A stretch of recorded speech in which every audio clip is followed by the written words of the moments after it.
Laphaya endaweni yasoPhongolo ngike ngakhuluma nomndeni wakhona okade ungishayele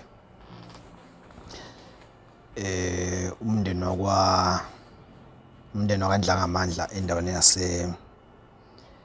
yase oPhongolo kwaBhende. Kunensizwa yabo eyaboshwa ngo-2000 yakushuthi yaboshwa ngo-2006 yagwetshwa ngo-2008. Kumanje isejele leyo nsizwa yaboshwa kabuhlungu kade iganwa kulonyaka, kushuthi ayiganwa ngo-2005 yaboshwa ngo-2006.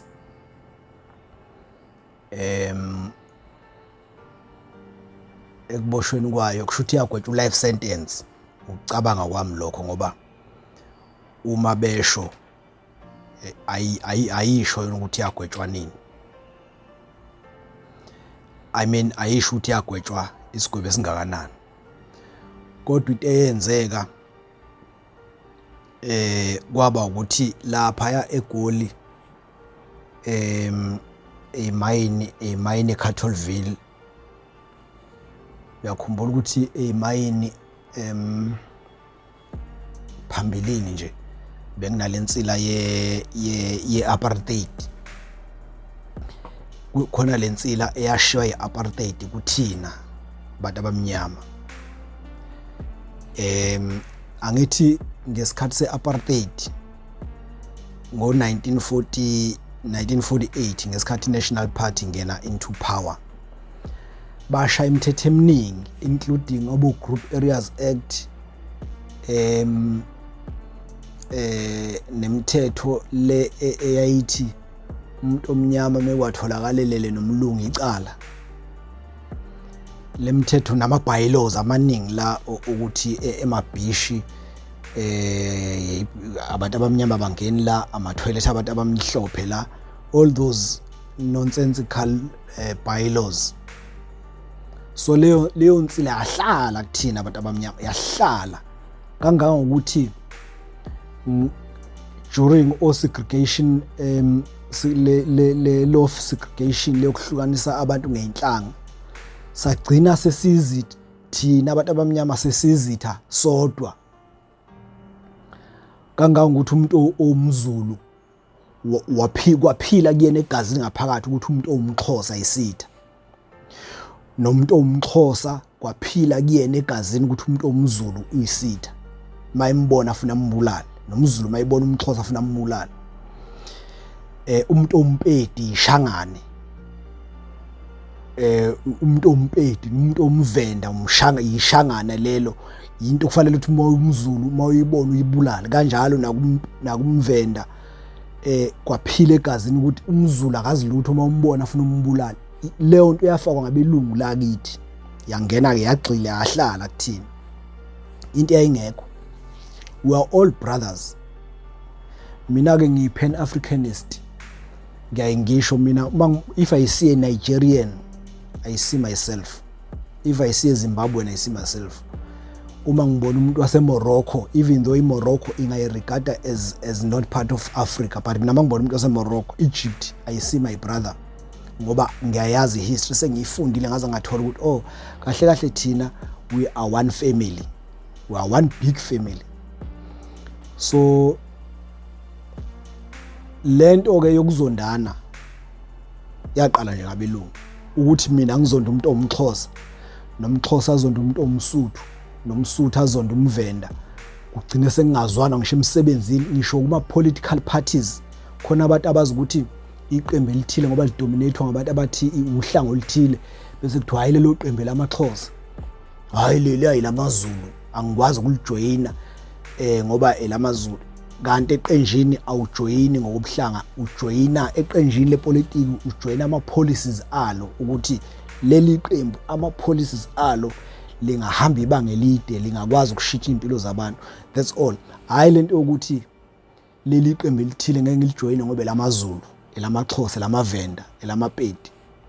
Abelungu abasitshena leyo nto ukuthi fanele sizondane. Asizondani thina, akufanele futhi ngabe siyazondana. And if noma ngabe ubani obukayo, uma umXhosa noma umZulu noma umVenda, uma kukhona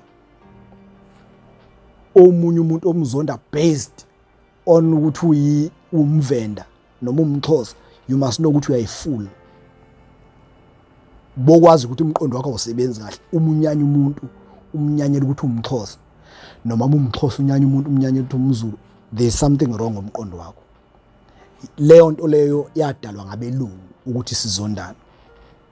Nalapha na ke eCarltonville ngo2005 kwakusanda kufika lento eyinyonyana, yabona, obhuti bethu ababesebenza khona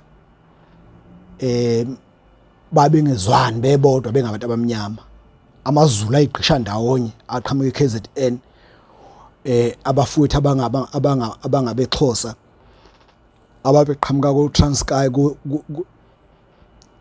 kuMthatha nabo beqishe ndawonye, ababeqhamuka eLimpopo abafowethu abangamavenda nabo beqisha. So kwakuna leyo nto leyo. Kuthe makufika lento eyinyonyana kwasho ukuthi manje la emayini sekunama members enyonyana, ngazi noma iNUM noma iNUMSA. So la emayini njengoba sekunama members nje, sekunabasebenzi abangama member enyonyana, sekufanele kube nama shop steward, kufanele kube ne shop steward okuyilona lizokhulumela abasebenzi uma lixhumana elizokhulumela abasebenzi uma kufike i-delegation yenyonyana kuzokhulunywa, ngoba ngeke phela abasebenzi bonke bayazi abantu kuba ne-shop steward. So ke kwase kubanga ukuthi 2005, khuluma into ya 2005, and you can see ukuthi lensila ekumele ngabe sayishiya ngo1994 iyaphila kuthina leyo ukuthi sizondana. So kuthe uma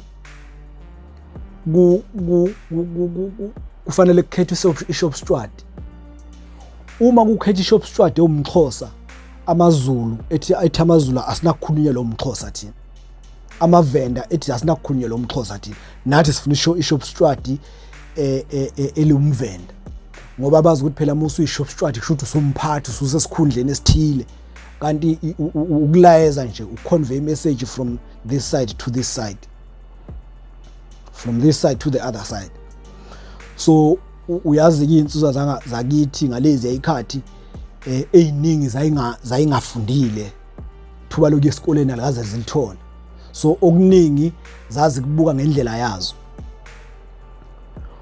Ngikhuluma ngento ngo2005. Kwafanele ukuthi ke manje ulungise lento ukuthi i-shop steward izokwenziwa kanjani, izokhethwa kanjani, izoqhamukaphi, ngoba abafowethu abangamaXhosa abafuni ukuthi i-shop steward kube umVenda, nabangamaZulu abafuni i-shop steward kube umpedi.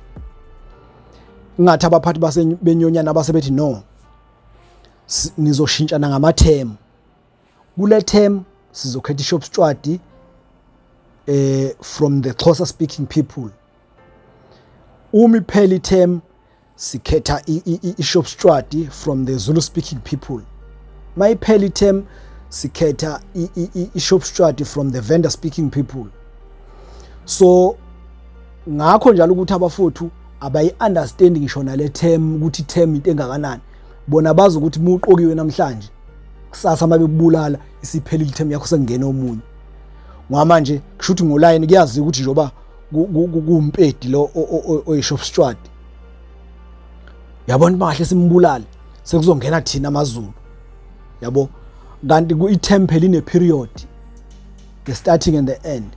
So lezi zakithi ke zayingenawo leyo nto, zingayi understand nje, zazi ukuthi makufa i-shop steward ufune kungene sekufanele kungene elinye.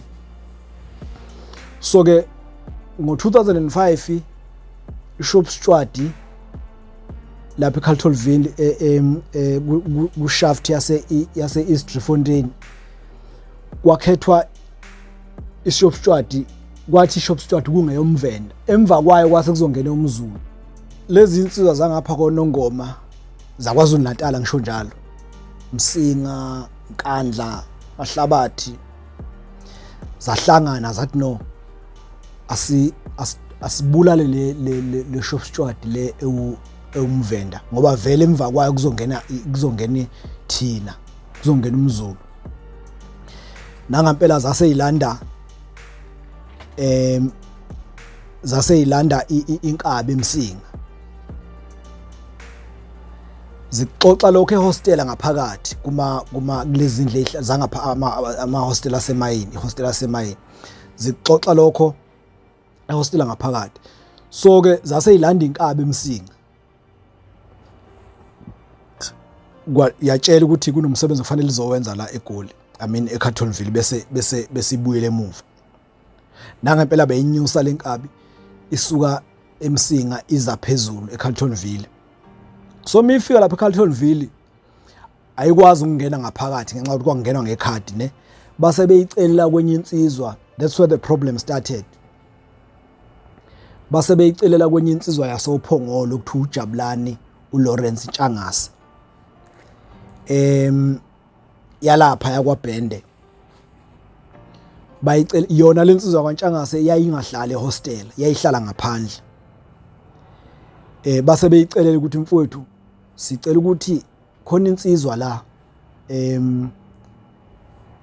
khona insizwa la ezocutha la emayini ezofuna nje amatoho, kodwa ngenxa ukuthi ayikwazi ukungena la ngaphakathi sicela uyicuphise lapha endlini yakho. Sizobe sesibona ukuthi sihlanganisa kanjani. So yacupha ke lensizwa kumfo kaNtshangase. Umfo kaNtshangase mayivuka ekseni ayishiya endlini. Nokhiye wendlu vele kusho ukuthi uzoshiya. So yafika namhlanje kwayikusasa. Phambi kwakusasa yaphuma lensizwa yawungena ehostel, ingena angithi kuyaclockwa lapha. Mungena uyaclocka uyalihlala khona ezinye insizwa. Yaclocka yaklikha ngekhadi lika Ntshangase lensizwa yangena phakathi. Kwasho ukuthi uline usudwetshiwe. Yahamba yafika dubula lo bhuti owayeshopshwadi wayumvenda. Lensizwa esuka eMsinga. Siyawazi umsinga ubhedela umsinga. Zilwe kakhulu izimpi kuleya ndawo. So insizwa zakhona nje ibhamu zinazo hayi ukuthi so zinesibindi. Nayo ke lensizwa yathi mingena lapha yafika yamdubula lo bhuti oyishopshwadi, yamdubula washona. Bathi isuka kuphi njalo endlini kaNtshangase. So ngesikhathi imdubula kanti khona amanye amantombazane engathi ayebona ukuthi lensizwa nathi idubula umuntu ngoba yamdubula yasisibuyisela isibhamu yasizenza umuntu ongenzanga lutho nje.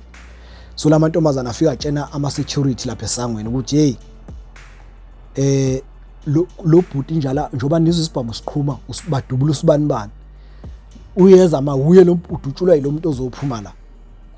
Ama security avela licupha igate ukuthi lingasavuli lingasakhiphi umuntu lingasakwazi ukuvuleka. So ngenxa ukuthi nayo lensizwa phela sebezwile ukuthi ihlomile. Ivele ke lensizwa ithi besiza lensizwa isizophuma manje esangweni simdubulula umuntu. Yathi mayithi ithi ngekhadi kwathi ngqi. Yathi mayithi ngekhadi kwathi ngqi aseyibuzisa ama security aba relaxed ayibuzisa ukuthi hawu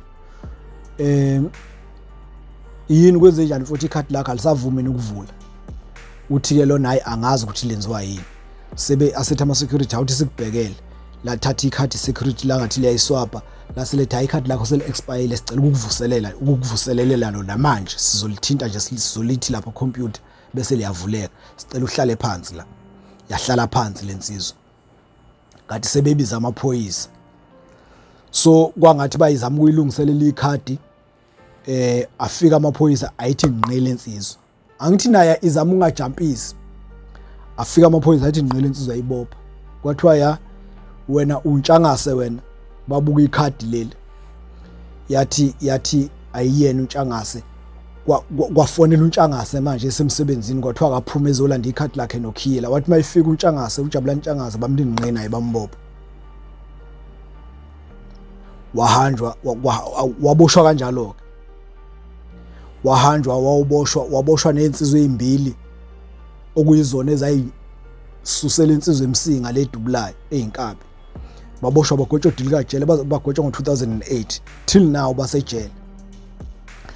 Into eyenzeka inkabi leyo yathi mayifika ngaphakathi bathi akuphelanga unyaka yasishona yahlatshwa nje ukugula yashona.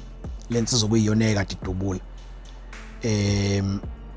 Lo munye ke kulabo ababili ababesusela insizwe ungathi khona wedwa usephumile nje kunomoyana uthi lensizwe siphumile uma usho umndeni kaNtshangase Leophongolo. So uNtshangase kumanje usejele uboshiwe akasho ukuthi ugwetshwe isigaba esingakanani kubo. Wayezoganwa ngakusasa engakamnangane namanje umakoti uhlezi kuthiwa akakamnangane umlindile. So umndeni wakhe uyakhala kakhulu, uyafisa nje nanokuthi sengathi ungagcina uthola ukuthi uzophuma nini ngoba usuzwile ithenja naselikhona ngoba ukhona wedwa osephumile. Inkinga ke abazi nanokuthi babegwetshwe igwebe engakanani ngoba mhlambe lo sephumile nje wagcina egwetshwe isigwebe esincane ngoba ecaleni uma nenza icala niba u4 nibulela umuntu niba u4, lokho kusuke kungasho ukuthi automatically noba u4 nizogwetshwa life sentence or noba u4 nizogwetshwa 30 years or nizoshaya ngoswazi lincane lika 25 years or kusuke kungasho lokho. Isigwebo sideterminwa indlela icala elithethwe ngayo. Kuyenzeka niba u4 lo athola life sentence, lo athola u10 years, lo aphume kuthiwa ngathi inteke ecaleni ebe wayekhona. Uthola ukuthi ube nenhlanhla nje ukuthi ufakazi mhlamba bambonanga kahle ukuthi emakuchazeka irole yakhe ukuthi ngesikhathi kudutshulwa yena wayenzani kwagcina kwangacaca kahle. Yabona uma bambonanga nje kana kahle ebusweni uthola ukuthi lo uzogwetshwa ngaphandle lwalengiselo. Uthola ukuthi akasagwetshwa ngisho nanayimeda le esinigwebile nini. Yabo so kudepend ukuthi icala lithethwe kanjani. So nalensizwe okuthiwa isiphumile nje mhlambe ngenzeka ukuthi yayigwetshwe yona isigwebo esincane akwaziwa. Uma kumuntu esengaphakathi ngoba bayaxhumana abakubo noNtshangase. Iwari yabo ukuthi abamazi ukuthi uphila impiloni ngoba akasho ukuthi bathi babibuza ukuthi uzophuma nini noma ugwetshwe into engakanani vele ethi hayi niyobona ngami nje sengiphuma. So ke ngase ngiazumele ukuthi mhlambe lo muntu ugwetshwe life sentence uma sikhuluma nabo. So those are the experiences abantu esithi masikhuluma ngawo kube khona abakufundayo kuzona. Buka nje umfowabo kaNtshangase wagwetshwa nje ukuthi life sentence, wagwetshelwa ukuthi uma ngithi life sentence ngiyayicabangela ukuthi life sentence ngoba indlela akhuluma ngayo uNtshangase nomndeni wakhe kuyakhomba ukuthi life sentence. Wagwetshelwa nje ukuthi waba nomusa ukuthi ngenxa ukuthi lezi insizwe zayihlala ehostela zathi mazithi mfuthu awucuphise nayo le ndoda uyazazi vele nayo beqishe nazo ukuthi yena usehlala ngaphandle wagaxela nje kanjalo. Thank you.